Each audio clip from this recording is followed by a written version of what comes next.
Faut-il un jeune pour gouverner le Cameroun? Des jeunes présidents qui gouvernent dans le monde, il en existe plusieurs. Particularisons cela en Afrique, actualité oblige. Récemment au Sénégal, on a vu l'ascension au pouvoir encore d'un jeune. Alors j'ai fait la liste des 10 plus jeunes présidents actuels dans des pays africains. Les voici. Ibrahim Traoré, Burkina Faso, 36 ans. Mahamat Idriss Déby, Tchad, 40 ans. Assimi Goïta, Mali, 41 ans. Bassirou Diomaye Faye, Sénégal, 44 ans. Mamadi Doumbouya, Guinée, 44 ans. Brice Oligui Nguema, Gabon, 49 ans. André Rajolina, Madagascar, 50 ans. Omar Sissoko Embalo, Guinée-Bissau, 52 ans. Mswati 3, Estonie, 55 ans. Évariste Ndayishimiye, Burundi, 55 ans.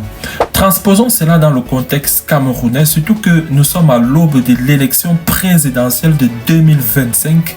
Alors la question dont j'aimerais me poser et vous poser est celle de savoir, être jeune est-il un argument de campagne valide et valable?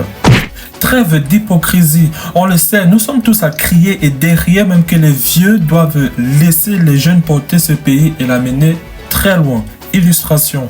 Les 3 premières personnalités de notre belle nation sont des vieux. Paul Biya, Marcel Niat, Kavaï Djibril, allez deviner leur âge. On pourrait étendre cette liste dans presque tous les postes clés du pays qu'on n'en finira pas d'ici peu.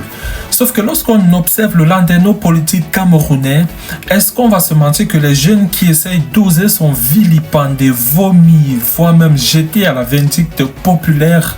On les traite d'escrocs, mendiants, espions du régime de foi. Savez-vous qu'il y a eu dans ce pays des candidats jeunes de la trame de Cabral Libi, Serge Espoir Matomba, Ndifor Franklin, pour ne citer que ceci, et depuis des années, mais la fin est toujours bizarre. Alors, vous pensez qu'il faut un jeune à la tête du pays ou un mécanisme fiable qui prône plutôt l'alternance effective au sommet de l'État? Je rends mon propos moins compliqué terre à terre si vous voulez.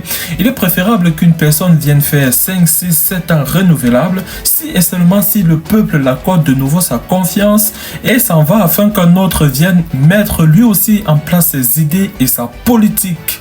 Même si le débat sur l'âge prend tout son sens, il faudrait donc dans le code électoral redéfinir les limites. Sois jeune ou âgé, est-ce que tu as l'étoffe pour changer la nation?